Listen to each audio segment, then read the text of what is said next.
Pattersons and Patterson.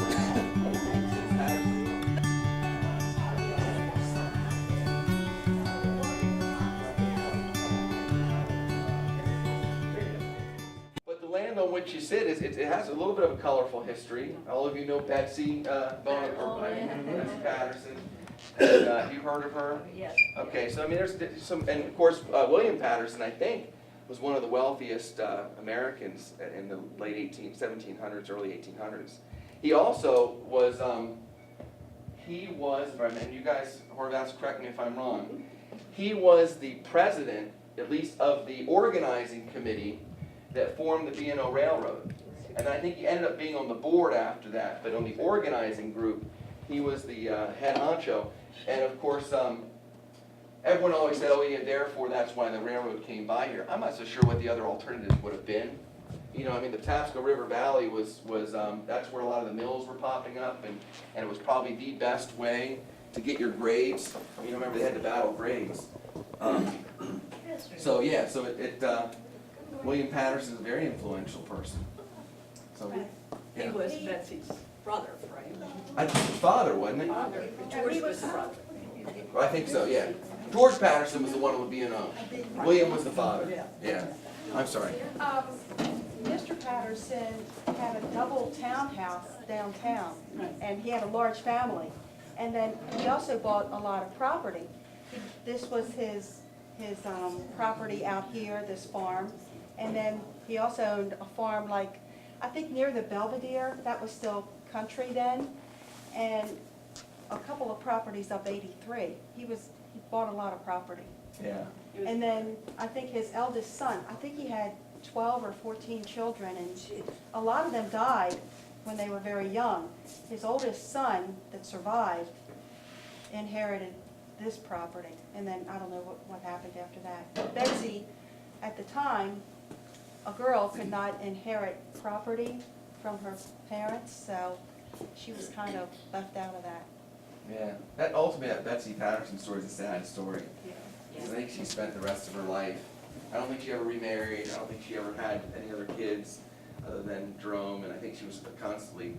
Apparently, she called herself Miss Bonaparte, and she was kind of stuck in that point in time. Yeah.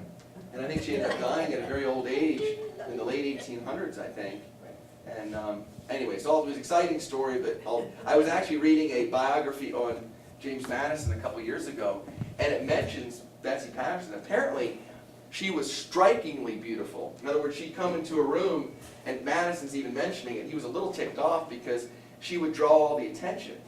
So, you know, she would show up at these balls in Washington, or Baltimore, wherever, and apparently she was all the attention. So she was apparently one of these types of people. And we all have seen those people that can walk into a room and suddenly just everyone's attention's drawn to them. So little James Madison didn't like that too much. He wanted to be, he was actually shy. But anyway, any other questions? The mansion would be a nice trip if we could get up there. You're talking about the superintendent's Yeah, mansion. that's the second one. The first one burned. The Patterson house. The superintendent's mansion up on the hill, that replaced the Patterson mansion that burned to the ground in the 30s or 40s, I think, sometime then. It was a beautiful place. I don't know what it looks like now. It's a pretty place. I don't know what the hospital uses it for now. But, Use it for education, is that what it is? Nursing education, yeah. Okay. orientation. Yeah. Are any of you familiar with the old potato cellar over here? Vegetables. Over here? You know, that's actually one of the more interesting buildings now that some of the folks that are interested in green buildings are kind of excited about. Because have you guys ever heard what like a building being LEED certified? It just means that it's energy efficient. There's a certification that if you meet certain requirements, it could be LEED certified, which is kind of a desirable designation. And that building right there would probably be LEED certified before you ever started. Well, tell us about it who don't know about it. Well, I don't know the history of it, but if you right behind the Carol Dance Studio, you'll see these concrete vents that come up out of the ground. Well, underneath there is a building. that's about 6,000 square feet. It's a concrete structure that was built, and it's got earth, probably, I don't know, 3 or 4 feet of earth on top of it. And they used to drive trucks through it and drop off their vegetables, because it stays a pretty regular, probably 60 degrees in the summer and maybe 40 or 50 in the winter. And it's a pretty cool building. Is that where It's like the ice, they Yeah. used to keep the ice? That's right. It might have been, I don't know. You know, Leon? No, the ice is down Paris. down I was gonna say, there. down at Powerhouse, this building he's talking about was all vegetables. Oh, Yeah. nice bomb shelter.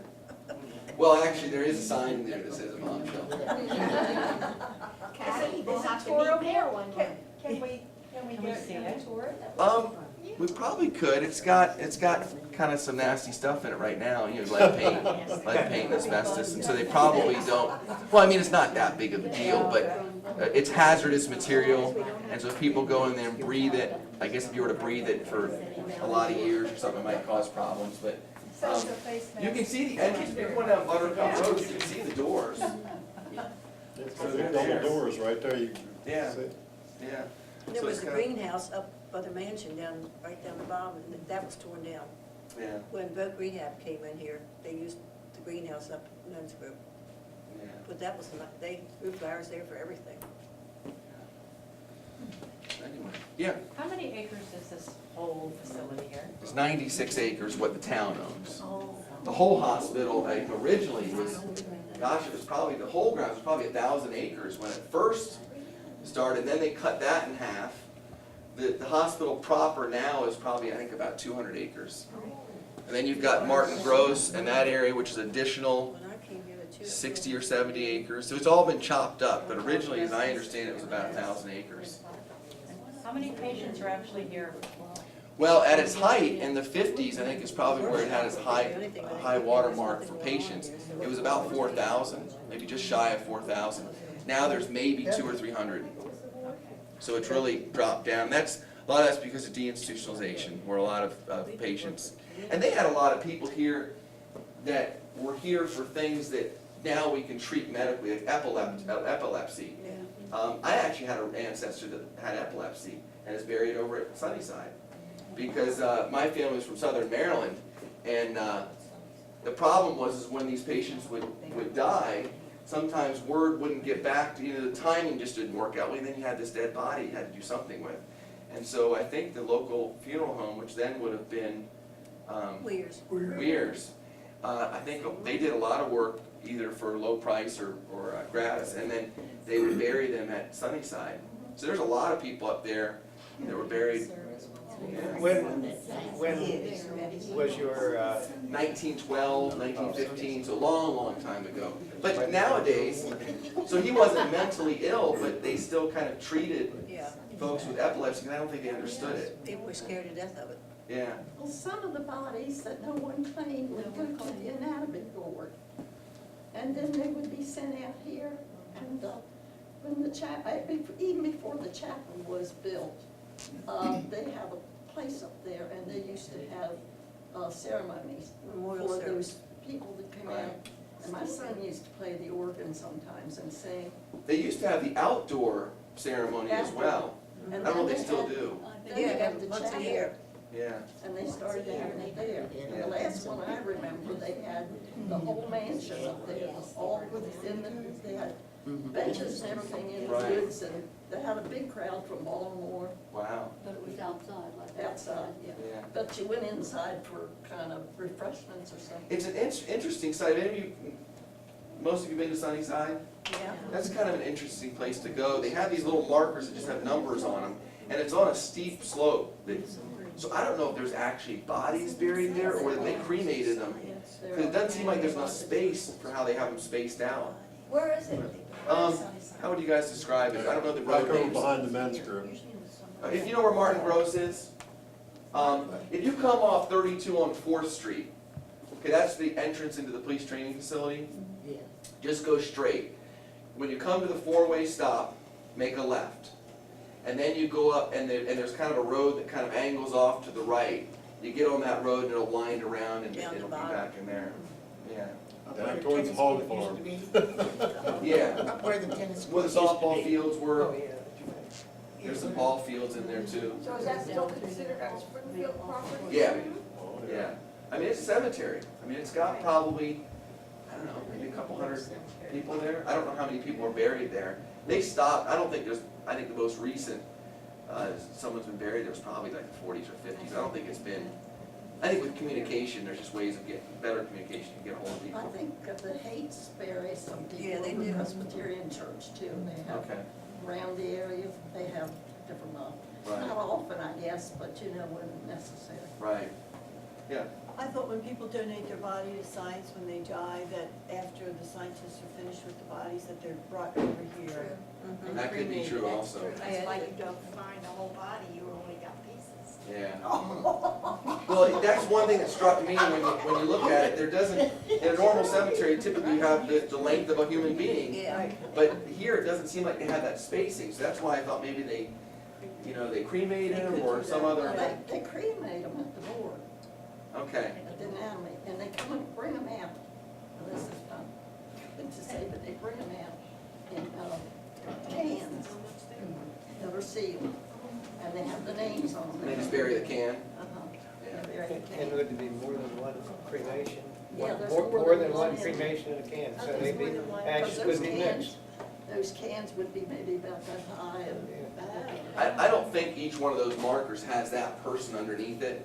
I think they're just markers to, to signify those people. These were on the cans, the name, because they're relatives, if they had relatives, they would come out, to the day that they had the ceremony. Right. The service. Huh. I gotta run. It's good to see you all again. And, Thank you. I would love to hear you guys talk about Springfield Hospital because I think there's a lot. That history is disappearing very quickly. And I know our new museum curator, I don't know if you saw in the newsletter, we have a new curator. I know that's one of the things he's going to be focusing on, is trying to get some oral histories from folks who have experience not only with Sykesville, but in Springfield. So he may be contacting you guys. Have you heard it? 15 minutes early, they got a lot of information how it used to be. Yeah. It's a place for it. Oh, yeah. Have you heard anything about two more wards being emptied out for the, Well, as you know, Martin Gross is closed, Yeah. and Clark Circle is closed. that's where I haven't heard of anything being closed beyond those. but Called the they're not left 1 closed. and 2, you didn't hear anything about that? No. As assisted living patients? Oh, yeah, I heard that, Did you hear about that? yeah. I don't know, how many buildings is that gonna be though? 2. Okay, those are the one-story buildings though, right? The newer buildings? That was where convalescent was, and they were all one story. Right. But we're hearing it, but my son works over here and he hasn't heard a thing. Well, there were a couple articles in the paper, but, Well, she gets the paper, I'm too tight to buy. yeah. Just use her paper, have her send it over to She wouldn't read it anyhow. All I do is recycle it, so what's used to. you. Right. Well, good. Well, I'd like to yeah. share an interesting story. I don't know whether it's truth or myth, but I grew up here as a child, and it was always a story that this Brown property and the John C. Baseman Fairhaven property, there was a feud between the two. And when the property was sold, John C. Baseman wanted it, but he sold it to the state. And because he found out what the state was gonna do with it, he planted that row of pine trees up there along the property line so that he wouldn't be able to see it. Apparently that's not true, I've heard that. And I'm trying to remember where I heard that it wasn't true. But they were able to show that it wasn't true based on the property lines. That, in other words, had he done that, like part of it wasn't even on his property or something. But I've heard that before. But I'd also heard that it was just an old legend, that it wasn't true. Oh, where the pine trees are is Fairhaven property on the other side. Yeah, yeah, it is. It is. Yeah, Route 32 split their property. Right. Yeah. So, anyway, well, good to see you all.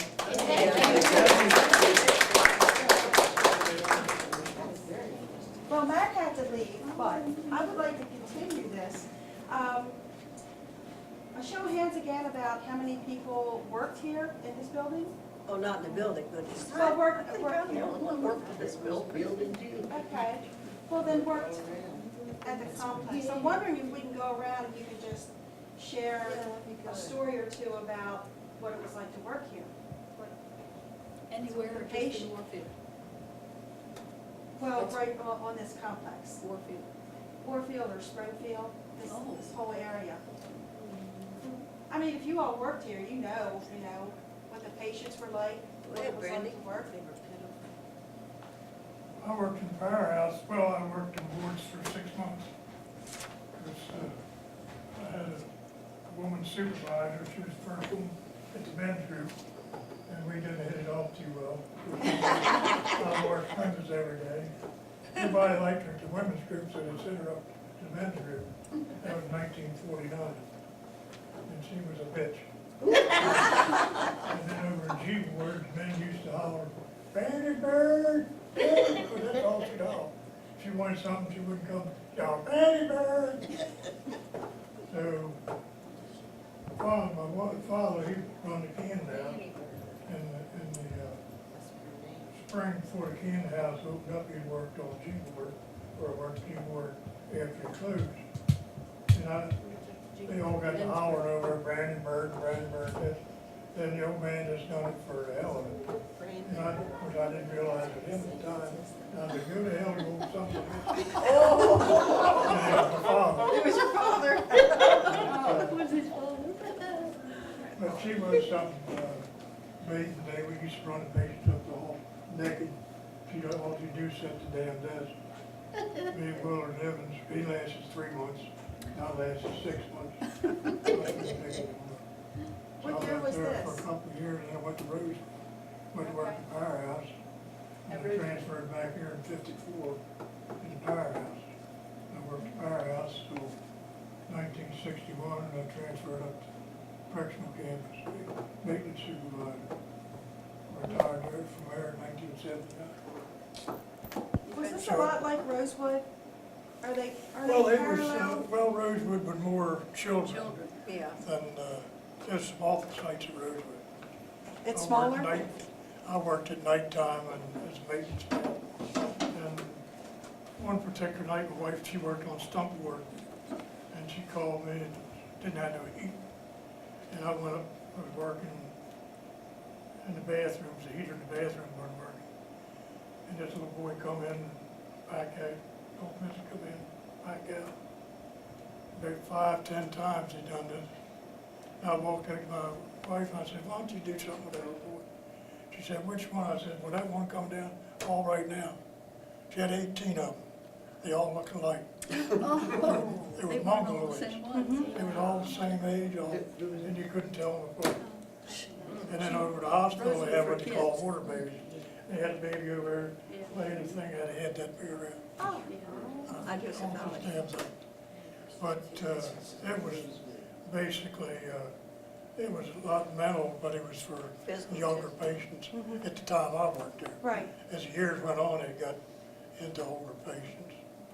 But at that time that I worked there, in 52 to 54, it was mostly children. But then, like I say, I worked at the firehouse here, and we had patients came down, like I say, at that time when I worked in Springfield, it was self-sufficient.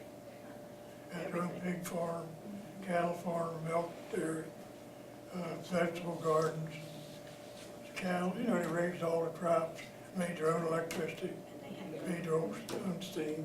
And Were all those barns down there from the hospital or from Yeah, the Patterson dairy. estate? No, It was all Dairy part of it? cows. That was a dairy farm for Springfield. Okay. Plus they had a big pool. Politics got Didn't into There it, too. and then first thing you know, they got rid of the cattle farm, got rid of the hog farm, they had their own canning house, canned all their stuff. And first thing, the boxcars come in with the food.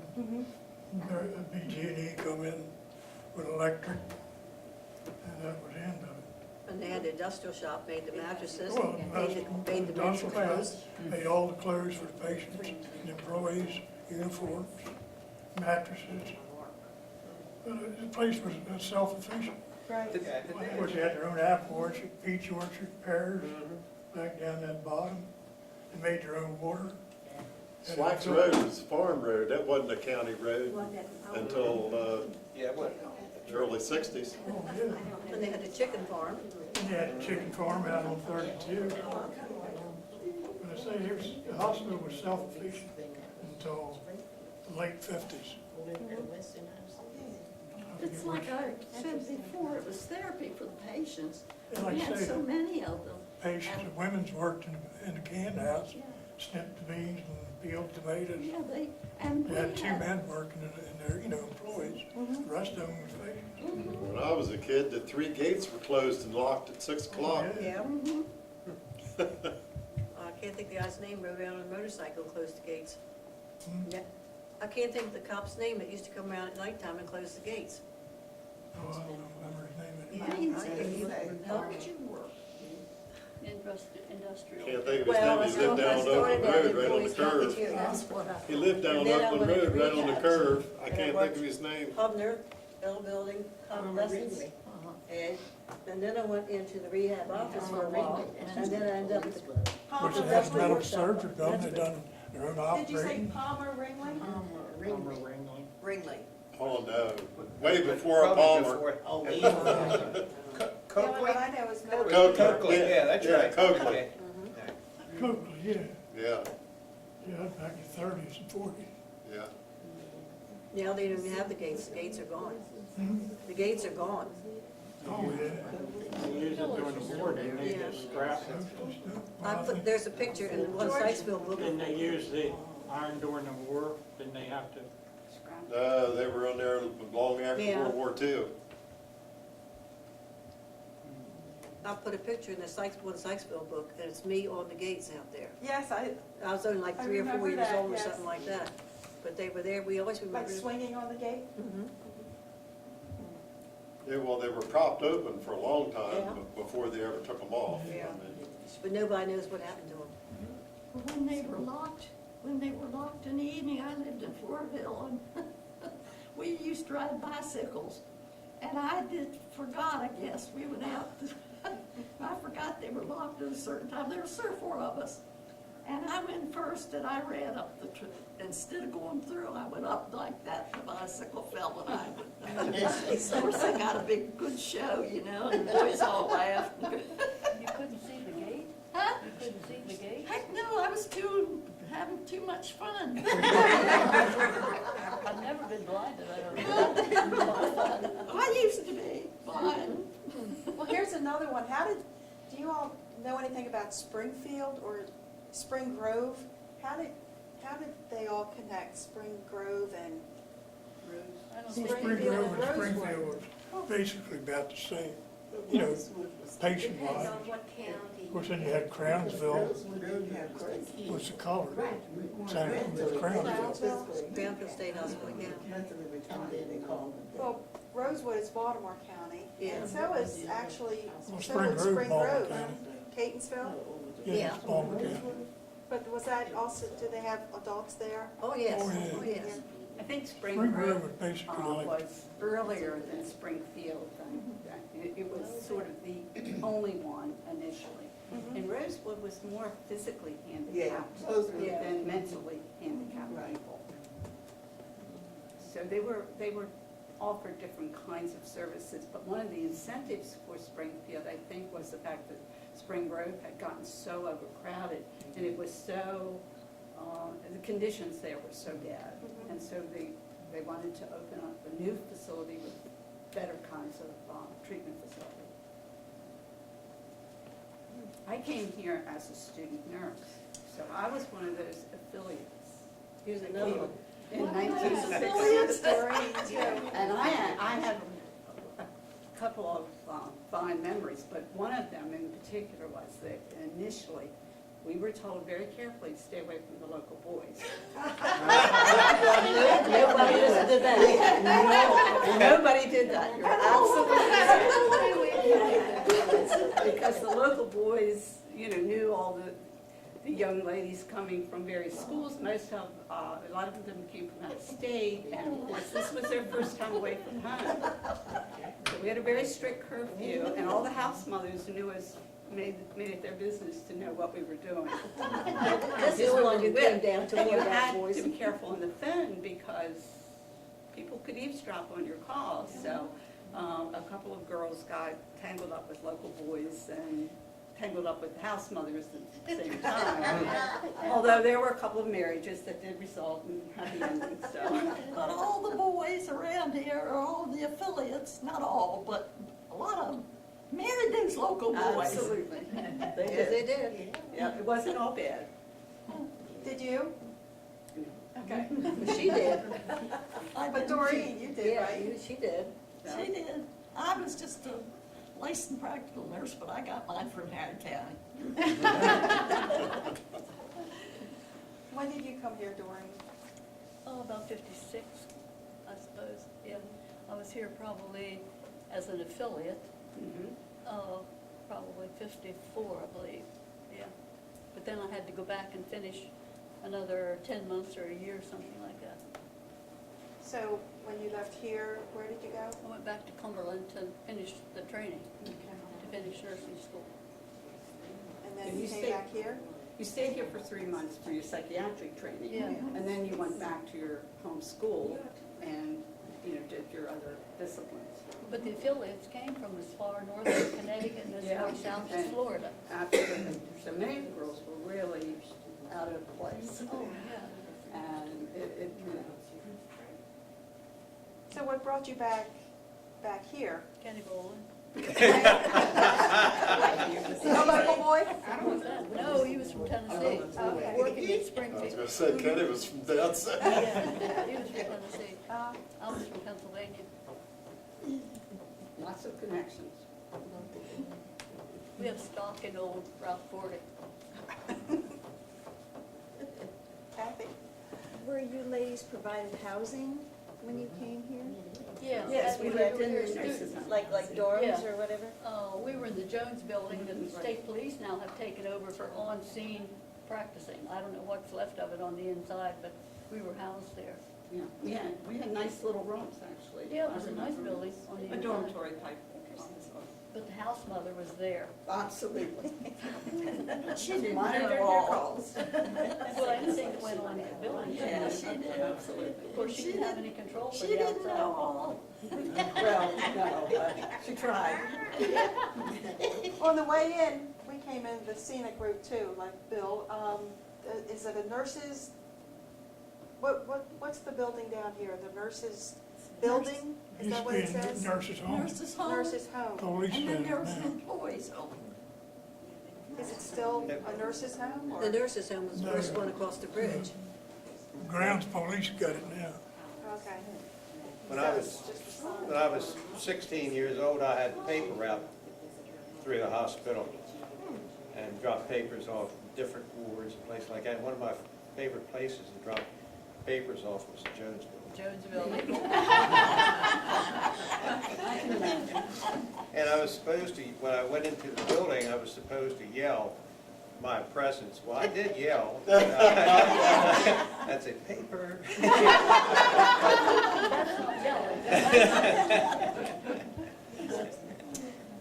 There's a lot of good stories if you talk to everybody around here. Oh, yeah. There's good and bad, but most of it's good. I mean, look at how many people they employed. Sykesville wouldn't be here without that. Well, they were the biggest employer in Carroll County Yeah. for a long time. Well, Sykesville seemed to have a relationship with this property. I grew up in Owings Mills with Rosewood. I didn't know it was mostly children there, but I would see people visiting on the weekends. And I guess they were coming out to visit their children. But I don't think the community had the connection that you seem to have with the town, with the hospital. Well, the connection sticks, because when I was in high school, anywhere I went with my high school jacket on, it said Right. Sykesville. Right. Everybody said, "Look at that maniac, he's from Sykesville." And I would say, Springfield State Hospital is at Sykesville. You have to differentiate the difference. That's what used to happen when we went on field trips. And they'd say, "Where are you from?" They're hanging out their window, we're hanging out of ours, and when we'd say Sykesville, they'd say, oh, the nut house. People would refer to it. If somebody was put here as a patient, they'd say, they sent him over to Sykesville. Yeah, right. They didn't say to Springfield, they said to Sykesville. Well, I was down in Leesburg one time, used to go to Culpeper, pick up my great-grandson, and we stopped in a Roy Rogers or something there almost every time. And most of the time, it'd be like 10 o'clock in the morning. And there was always a table with 4 or 5 old men. And we was in there one day, and of course, I'd seen them a dozen times. And one particular day, I heard them talking about, you remember so-and-so, he went to Sykesville and never did come back. And I got up, my wife went to the bathroom, I got up and I walked over and I said, excuse me, I heard you gentlemen talking. I said, do you know why he never come back? She said, no. I said, Sykesville got the biggest mental hospital in the state of Maryland. My God, that's the reason he didn't come back. Well, when, in the 60s, St. Barnabas, the priest of St. Barnabas used to come over and have services once a week. Yeah, and some of us would bring goodies and so forth and so on. But once a month, we'd have birthday parties for any of the patients that came. And we'd go to the, what is the little cafeteria, you know, the little, Oh, it was yeah, cafeteria. yeah. And we soon discovered more people had birthdays more than once a year. And we'd always have a nice cake for them, and it was a happy time, yeah. But they loved that. And then we started bringing them to church on Sunday. Oh, yes. Yeah. My sister and I had an accident last year in Ocean City, and she was talking to the state trooper, and he said, well, where are you from? And she said, oh, you wouldn't know, just a little old place up the road. He said, where? She said, Sykesville. He said, my God, I spent 3 months up there training, and that was hard. I don't want to go back to that place. So he'd been state police training here. Most everybody knows where Sykesville is, even if they don't pronounce it right. They don't write. Well, in October, we were at the safety training place, the Hubner and T building. Yeah. And they were telling us all about the training that goes on here. It's pretty amazing. You could think of all the changes that have been made in this place. I worked Women's Health Building in rehab when I first came here, about 53, I guess. And now the Women's Health is completely gone. The greenhouse is gone, things have changed. Those little cottages. Men's group is gone. They're saying you can't hear you back there. We had, before I left, we had up at the industrial shop where they used to make the clothes and everything, it was turned over to rehab. And we did business with the community. We subcontracted out the community, and the patients were paid. They had to come in and punch in a time clock, punch out. They had to, you know, just like you were working. And then they got paid. But then they stopped that. Well, once you were here, were you here for life? No. Or did No, did a lot of they- people went home. Oh, the patients. Yeah, Patients. yeah, Do you remember how the Greyhound bus used to come? They'd run a bus out on Wednesday, which was Visitors Day. Mhm. And they would run a bus line right down here in front of the school. And you would get off, and I don't know how you'd hike all around, but anyhow, that's where they would discharge the people who wanted to visit their family in Springfield. I don't know if they came on Sunday. Yes, Sunday. Wednesday and Sundays. Was it Wednesday and Sundays? yeah. But there was a Sometimes there's 2 or special 3 bus. buses, and they'd stay over up here at the school parking lot, Right. lay over for 2 hours. You mean the middle school where Yeah, the uh-huh. gatehouse is? Right. Yeah. Well, see, there was a store, restaurant, whatever you want to call it, over there on the right as you go out of the gates. And that burned. That was Zimmerman's Tea Room. And they Okay, had they were tables talking sitting about- over there, and they would come out, and someone would bring the patients in there. They'd all visit, have lunch. And it was a grocery store, too.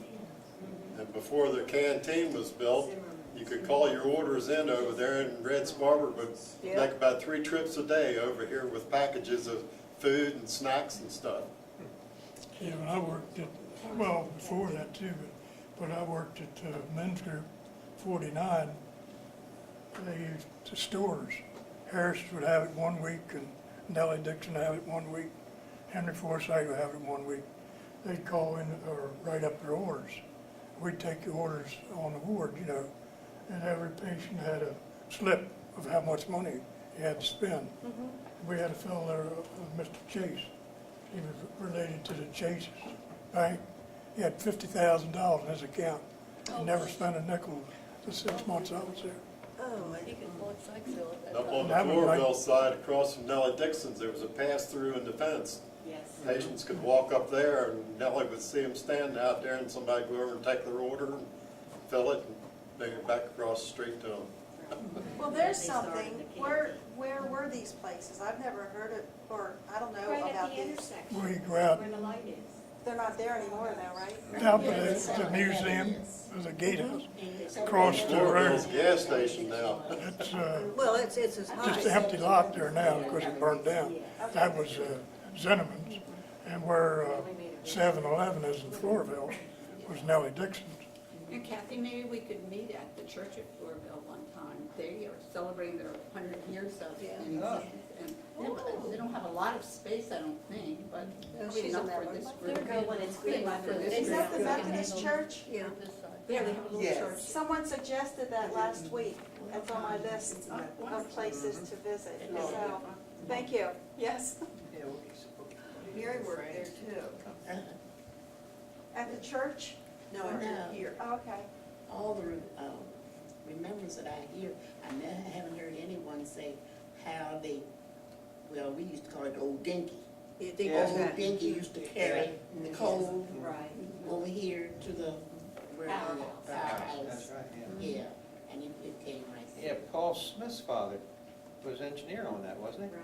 Well, Back further than that, Oh, really? Who was it? Rogers Hall. That's right, that's right. Old Dinky, the Old Dinky, they ran on down and brought the coal back here to Springfield for, It's Paul Smith is probably the last one. yeah. Yeah, we lived But on Roger Springfield Hall, Avenue, yeah. and I think he went back behind our property. As Employee kids, drove we'd the stand out there and watch them An go. employee drove the Patient- truck and the patient loaded and unloaded the I coal. came in 55, and I worked in the L building, which they tore down, and I like cried. Yes. I worked in the L building for like 20 years, All they did and was then what? they closed it. They didn't close it, they moved everything from the L building, we say cross the bridge. At night, I went up, you know, where Barnabas 1, 2, and E, I think it was E Ward then, went up there and worked. But I stayed over on the L building about 20 years. Where was the L building? The one that tore down. Over here? Yeah, they tore it down. And then we used to have to walk the patients from the L building, the better patients, from the L building, across the road, over here to church. And they also had a dentist, and, well, everything was over here in this section. Well, we called it H ward, that was a better ward. And the service building was down on the corner, and we'd have to bring our patients over here for treatments, you know, like the dentist and preaching, you know, service. And sometimes it would be Catholic, sometimes it would be Methodist, different religion. But my question was, if I'm Methodist, and if I had to bring a group and they were Catholics, and they had the Catholic service, what shall I do? I didn't know what to do. Just sit there. They would be kneeling and so forth, and I, you know, if I had a good patient, I said, what's a do? What's a do? And she would tell me, you know, what to do and all. The auditorium was over here too, right? Where they would have movies and stuff like that? It's so much changed, I don't know the buildings no more, but I know we were in the L building, and we had to cross the road and bring them over here to the auditorium, that's where. Oh, that's where they had the church service. Yes, that's where Oh, we had okay. Well, All right. everything happened in the auditorium. We graduated from there. That's right. Right. A lot of community dances, a lot of things. As kids, we could walk up there on Saturday and sit in the back and watch the movies with the patients. See, you were all part of this. Yeah. With Rosewood, we were afraid to go there. Well, people in Sykesville worked there, you know, back in them days. Don't you remember walking over to practice for graduation with Yeah. baccalaureate? and we'd have a few patients say, "I'm Napoleon," and we would laugh. It was so funny because they would say that they were somebody famous. Carry on. Our graduations were beautiful. We walked under arches, the junior girls wore gowns, and they made rose arches. We walked on them, and every girl had a white dress and carried a dozen red roses. Why did you have to graduate there? Was the school auditorium was a big one. Auditorium at the school wasn't even a standard size basketball court. Right. When our boys went to new schools like, when they started consolidating the schools and having the standard size basketball courts, and they played man-to-man defense, our boys got run to death. Because from one end to the goal was about center on some of these other courts. Teresa, I was just wondering if somebody would comment on the division in the wards. I mean, I'm assuming that patients were divided up according to how severely ill they were. I just wonder if anybody would say anything about that. I mean, how did that work, or what were the different kinds of treatments or care? Well, male and female, and what your problem was. The L buildings were security though. Secure. They started the L buildings, I forget what year, but they were starting the drugs, so it was better. But the L building was locked up tight. They didn't get out. They had inner courtyards where they went out in the daytime. Same way the evening. And the men's group was the same thing. Well, women had evening work too, locked up. But the bridge separated the men from the women. When you went into the bridge, all the way down this end was women, all the way up the other end was men, until they started all these other things. And this was women's group Yeah. here. In the early 70s, I lived in Randallstown, and Betty Maws was recruiting women to come out and volunteer, like in the canteen and things like that. So a bunch of us came out, and Betty talked to us and everything, and showed us the canteen, and we'd play cards, and whatever. But for some reason, we got on a tour here, and I still remember it vividly. They got us into the men's locked wards. These women from Randallstown. Oh, And God. there were men in white cribs, white metal cribs. There were men sitting in the corners over there, one man, no clothes on. And this was such a shock. Well, Not men's first at of all. all, there was a real big mistake, that these women were taken into a locked men's Yes. ward. Right. And, that wasn't the purpose. We were there to talk about the canteen and visiting with the patients that were in decent shape. But this group of men were in very, very bad, serious shape, mentally and physically. And they never got one woman from Randallstown to come out and walk in the canteen. Not one. After Well, that trip. 2/3 of the patients used to be in that condition. Yeah, they did. Say a good third of them were able to go and get out, dress themselves and do Right. things, These were themselves. very seriously And ill. they would even they would go, No. not just to the fence at Nellie's, they would go out on the road and go into Nellie's store, Oh, yeah. the ones that were good. But Right, right. 3/4 of the people here were in the condition you're saying. Yeah, they locked the doors behind us when we got And into the some of the ward. people wouldn't stay dressed. Right, right, right. They like to be, Oh, natural. yeah. The L building was locked all the time. Yes, some of those patients that used to wander, I guess, did they call them trustees? I don't know. Like Stormy, Mhm. and there was another one named JoJo. And what was the guy's name that he evidently had lost his legs below the knees, and he walked on his knees? Do you remember him? He turned his shoes around backwards. Big Wasn't one. his name Storm? No, Stormy There's a was, story with the chauffeur's cap and the that's Oh, right, yeah. buttons on his. I Yeah. don't know what, I remember him. And I think he used to work in the vegetable garden, Yeah. because I remember when they would take the gangs out and bring them Because you back, don't and I would see him see up him, there. he would be walking in that line of men, but he walked on his knees. See him up there at the corner all the time. Yeah. I don't remember, but I don't remember his name. I think we'd be remiss not to mention what a wonderful job the volunteers do. And Betty Jean worked out here how long? Of over 50 years. Yeah, and a tremendous volunteer corps, and she would send out, I still get letters to, please donate this, that, and the other thing, you know, for Christmas and so forth. So I think, you know, that needs to be said. Wonderful volunteer section. They're still in existence? Yes. Yes. I don't know who does it We now. still get phone But who's the head of it, like she was? I don't know. Anybody know who the head of it is? I don't know. They want to know who the head of volunteers now. We used to get Oh, them. It's not Hitchman, but what Hitchcock, Fred Hitchcock. He's the head of all the mental institutions, and he only comes out here maybe one day a week or one day every 2 weeks. And we were talking about the ones where the volunteers. Who heads the, who That's heads what they're, She she's said, saying. she said. That's what I'm saying. Oh, okay. Fred Hitchcock from the main office is. Sounds like a the head meeting. of- I don't remember him signing the letter that we get at. Yes, you do. It's on mine, right? Well, I guess it didn't. Because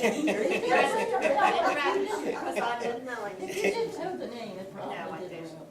I'm sure he gets it. Well, the volunteer services used to get bands from in town, and they came out like to the old building places where they had gyms in them, and we had dances. All the rehab employees had to go and dance with the patients. And they put it in my book when I retired, because I'm dancing away with this fellow one night, and everybody's laughing, and I don't know what's going on. He was losing these pants. So they gave me a fit about it. They put a cartoon of it in my retirement book. But it was fun, it was fun. You met a lot of nice people that were patients here. We used to laugh if you sat in, when they came in, you couldn't tell who was a patient, who was a relative a lot of times. Or the employee, Yeah. except you were in a uniform. Yeah, we had uniform, yeah. Yeah. There's a lot of tales, you could keep on talking for hours. And they used white uniforms, men and women Yeah. both wore white uniforms, employees. I don't know, my mother wore a gray dress with a white bib and a white skirt, And a and white a white collar, hat. white collar and cuffs. Yeah, that's right. And Until you it took her graduate. forever to put that thing together. And they, if they did the, here, they were starched stiff as they could be. Oh, yes. And they were held in place with straight pins. It attached here and you did safety pins, and you put them here to the skirt, and then you had the bib, it went back over here, and then in the back you had to attach. Pin it again. And you wore a white, just a plain white hat at first. Mhm. Then when you graduated to the next level, then you got striped dress And and bib the apron. And bib and apron. Bib and apron and black shoes and stockings. Until you graduated, then you got the white. I'm wondering if you can go through, Dorothy, a day working here. What were your duties? I mean, how long was your day? What area? 7 hours unless we got our 2 hours off. And we came in, the first thing we did, the night shift would bring the patients down from upstairs. They slept upstairs. Here too. And they would bring them down, put them in their seats. But they were still in their gown or a straight jacket. And we had to come in then and take those things off and wash their face and hands and comb their hair. And if a patient was soiled, we had to put them in a bathtub. We had to have them ready by 8 o'clock for breakfast. And all from here didn't go to the cafeteria. Let me see, yes, some of them, maybe a dozen went from here to the cafeteria walk. So one of us had to take them over there and feed them, or give them their food. But then we did that, we brought them back, and from then on, we scrubbed, cleaned, and did all that kind of thing after you got your patients taken care of. And we had 2 days that we put them in tubs to bathe. We had no showers, thank God, because we'd been wetter than they were. But we had to put them in tubs and bathe them all. Twice a week? Twice a week. And then in between, they got their sponge bath and cleaned up. They got clean clothes every day, and in between when they needed it. And then the same thing happened for lunchtime. You had to kind of wipe them, clean them up, get them ready for the dinner, and then their trays were brought in. Some had them on their laps, some had them, you had to feed them. And Then in the afternoon, we had, the laundry would come in. Great big baskets of laundry would come in. We had to fold all that a certain way and put it on the shelves. They don't even do that now. No, they don't. They just bring the bag in and you get the gowns or whatever else. I was amazed. Yes, I was amazed when I saw that, because we had to have everything certain, you know, the bed had to be made just right. All those beds upstairs had to be made in the morning, and cleaned up, you know. That's why I told Mr. Candland they got clean beds to get in at night. Dorothy, who gave them their They medication? had plastic Who gave them napkins. their We had to wipe them off. We had no and we RN. called them hump. And The also LPN we had would to give wipe them medication. napkins off and hump them so that the They air. had no goes housekeepers then. through Of them. course, nowadays We you got had no housekeepers. housekeepers until, what, 1995 maybe? No, I'm sorry, no.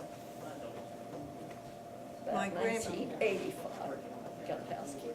My grandmother worked here on the infirmary, and you worked 7 to 7 then. My grandfather and I would bring her over. You couldn't keep your keys, she had to go to the service building, get her keys from Miss Tully, I can remember that lady's name. And then we'd go around to the kitchen, and the cooks would give her lunch for the night, put me a few cookies in my hand, and then we would take her to the ward, and then she was there all night till 7 in the morning. And she was a nurse's aide? Yeah, just attended. The one experience that I had, I'll never forget, was when we had that deep snow. I always worked evening shift. I came in on a Saturday, 2:30, and it started to snow. And I didn't get back home until Wednesday. Is that 66? I don't know what, 66 I don't know when it was. That's true, and And- I did the same thing I sometimes. came in on a Saturday afternoon, and I got home Wednesday. But didn't you get a little nap time in between upstairs? We slept in the laundry room, Yeah. took turns in sleeping. And it was the only 3 of us stayed, because the rest of them couldn't get in. We couldn't get out, we couldn't get in. Well, one night, when we had it, I was at Clark Circle then, and In we the had old building. beds upstairs. They had roomers, We people didn't who have lived it upstairs. upstairs there. And if there'd be 1 or 2 rooms, then we would get the person in there until it was time for them to go on duty again. Or, That's what we did. 2 of us would go in the laundry room and sleep. But I The had- other one would watch the ward and wash We had our clothes. We had a in 1985. machine and dryer. And the 2 of us would sleep. The 3rd girl would take our clothes and wash them, so we'd have them when we woke up. We'd put on a state dress, new ones, and that's what we slept in. And I worked under Miss Annie Axel. I don't know if any of y'all know her. Oh, gosh, yes, yes. She got out some kind of way, I don't know how, and she bought us ice cream and Jell-O. That's what we ate. She said, now you can have one or the other. You took ice cream, But right? somehow she got out and she got us ice cream and Jell-O. Now you know ice cream and Jell-O ain't gonna keep you from no Saturday till Wednesday. But we knew we were gonna have to stay over in summertime. We had these great big metal pitchers, like this, I mean, they were heavy. But we would save as many of them as we could from the patient's supper and put them on the registers to keep them warm. And then some of the night people would have, on the wards, they'd already have little stashes there, you know, like crackers and cheese and that kind of stuff. And that's what they made do with until they could get home. And sometimes it would be maybe the next day at lunchtime, because they'd have to stay and do day shifts work till somebody, you know, patient they could get into. And we had some snowstorms back there then too. And we ordered maybe 40, but then we had 35 cases of diabetes for us.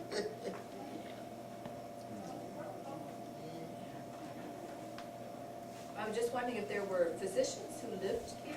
Were there Physicians? right on Full, the grounds? full staff, yeah. They And had then we homes? had, like night Where did they live? shift. Were there homes or? There were Several of them they just tore down. They tore a couple of them down, but going out Fourth Street. Fourth Street, up Earlier there. years. That house. Well, They across used to there, come from bungalows, University on Hospital. the right-hand side, that's where doctors live. Stay They overnight. just tore two of them And then down. they'd go back. But then there was And this we one had going out doctors by would come across in the during the police, day. Dr. Margot's house. Dr. Martin lived Yeah, right he there. got the on one the right other on side. 32 up there. And there were apartments on each side of the men's home. There were apartments on each side of each end of the men's home that doctors lived in too. Oh, yeah.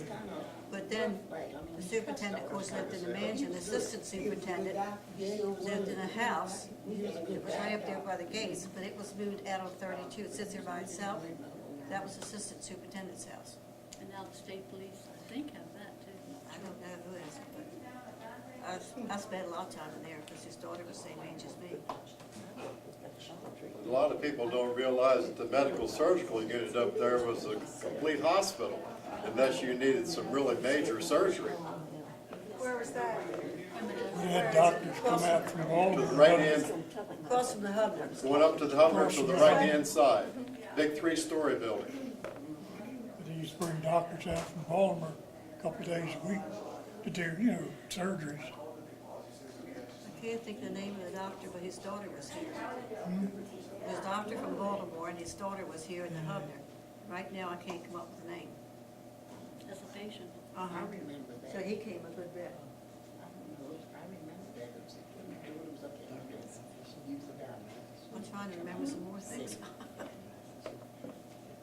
I knew it, there was another patient, and I can't remember her last name, but they were talking about family, and her family had money, and I can't think, it was some big company or something in Baltimore, because she always had money. But she liked to clean. She carried a bucket around with her sponges and stuff, going around cleaning things. Joanne, but I can't think of her last name. What was the lady's name that used to walk towards Sykesville and pick up leaves? Leaves, that was her favorite tree. And she didn't want anybody else sitting at that tree, that was her tree. And she'd pick up leaves and stuff in her big, they all had bags that were out, you know. And God knows what you'd find in them when you had to look, but I can't remember her name. I think you asked me that one time. There was some story went with that her husband, her fiance or her husband or something was killed on leave. And this leave I had heard a the story. same Had a story. story to it. Well, I Yeah, remember yeah. that. But she was doing that when I was there as an affiliate. Yeah, she did that all the time. And that was her tree. Well, there were a lot of people on ground parole then, and there isn't now. Oh, yeah, Warfield, the building next up there. All their patients went out, and they wandered, but they were supposed to be back in time for meals, and they were. I think there's assisted living quarters in convalescent 1 and 2. I think they're the only people that are allowed ground privileges now. They had an old bell or something they used to ring. It was a whistle. Yeah. You could hear it all the way to Eldersburg. Every morning. At 8, 12, 12, and 5 5, minutes right? to 7 and 5 minutes to 5. That's right, yes. And then 10 Unless there was a o'clock every patient out or a fire. And at Yeah, noon, right. and went off at noon too. Yeah, they did. It went off at noon. 10 o'clock every morning, the big siren went off. Let us know it was 10 o'clock or something. There was also some kind of a signal with that whistle that the employees were supposed to go back, there was a fire. Yeah. So you have three, if it's Three, three it's three. toots, yes. On a whistle for a fire. And the employees And went. of course, they trained us a little bit about what we should do, you know, with people.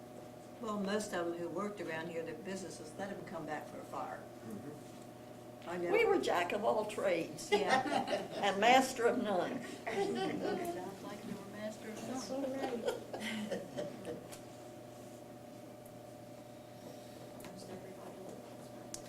I was thinking, what in the world we'd be talking about medical supplies for?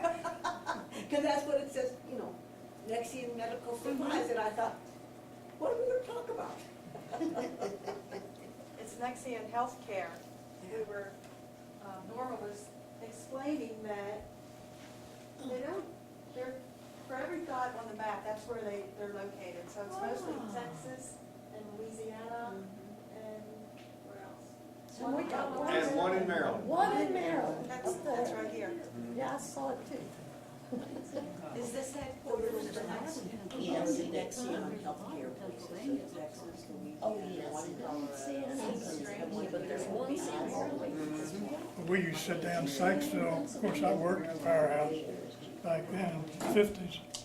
But we used to sit around the firehouse down there, and if we see John Shipley, the chief engineer, if we see him come through Sykesville, we knew there was something wrong at the firehouse, and 8 or 10 of us would come over. You know, people didn't even, Eddie's brother, Dick Gardner, one night we come over and hauled wood to get the furnace started again, because they lost the power. And we all came over and just pitched in to help them get the thing up, back up again.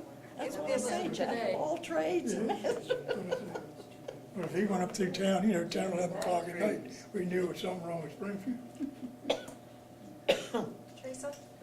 Oh, well, this is a slightly different subject. I'm loving the stories. I don't want to stop the stories, but this is a little bit different. I was just wondering, the big signs out there that say Warfield Commercial and Cultural Center, I just, what all does that refer to? I mean, is that just this building, or, you know, what It's a what whole does that mean? complex.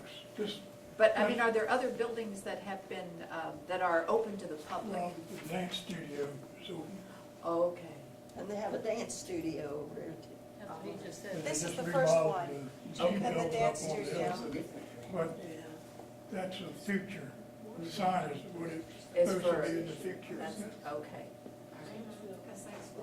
There was talk of a caterer moving in one of the buildings. It's all according to renovations. You have to give it a name, and that's what they come up with. But like I said, it's just building in the dance studio right now. Kathy, I just would like to say, I am really impressed with this. Mental institutions always have a stigma. I grew up in Owings Mills around Rosewood, so that was always had a stigma attached to it. And Springfield, in my mind, I always thought it was the same, you know, Springfield, and this is nothing like what I thought. And I think, you know, it'd be really nice to get this out in the community in Baltimore County even. Because, you know, you mentioned Springfield, and you're right, people were like aghast, you know. But it's amazing the things that you have on this campus. We're trying to do that at Rosewood. Stevenson University wants to do something over there, because that's just a holy mess down there. And when you were talking about that, church groups did go in. I remember as a teenager, our church group went in at Christmas, and they locked the doors behind us. And I'm talking locked with the chains on it. And my little sister freaked out.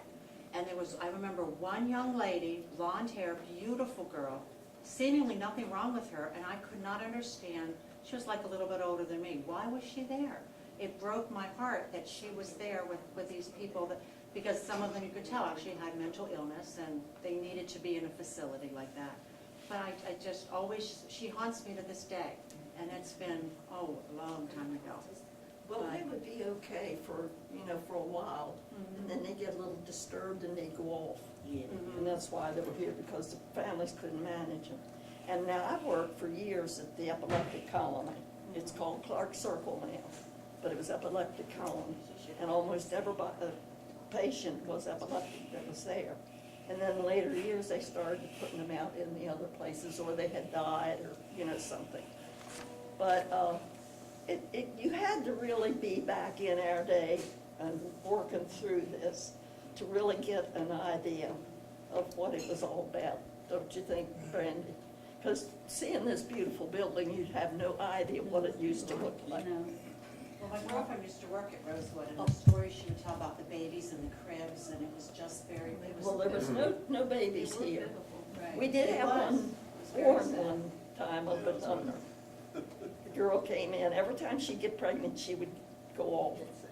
And they'd bring her here till she had her baby, and then she'd be okay till he got her pregnant again, and then she would go and she'd get disturbed. And so this one time she had her baby up at Humner. We I got it know. already, we got a basket already, you know, for it and everything. And darn, I missed it. I was hoping it would come at night, you know, when I was there. And I was home, I guess, 2 or 3 hours, and somebody called me and told me, the baby's here. But I didn't see it, you know, and they got ready, they sent them to Washington to a special St. Elizabeth's, I think, hospital over there, the babies. We didn't keep them. Speaking of families not being able to handle epilepsy and that kind of thing, McCormick Spice Company in Baltimore, their daughter, when she was a young teenager, was an epileptic, and they put her in Springfield. And she was there until they deinstitutionalized people, and then they got her out and gave her an apartment in Sykesville and had someone paid to teach her how to keep the bathroom clean and how to bake and cook a little bit, and then she was in her 50s. Well, she was the one who talked about them around cleaning all the time. It was Joanne, I couldn't remember her last name, but you just said it. I don't know. McCormick. Yeah, she was McCormick. Yeah, she lived right down the corner in Sykesville, that little apartment. They got her family owned that house, Yeah. and so they got her in there, and they had someone to do her. But when the woman that was working with her moved back to Tennessee, then she was with someone else, and she'd get like $40 a week spending money, and her caregiver made her save 20 of it to buy groceries with, and then she had the $20 to spend, and she'd buy it before she had this caregiver. She'd buy it in Cokes and things like that, and I saw them down at the grocery store one day, and she had her, after her caregiver left, she had her cart full of Cokes again, and so her supervision had disintegrated.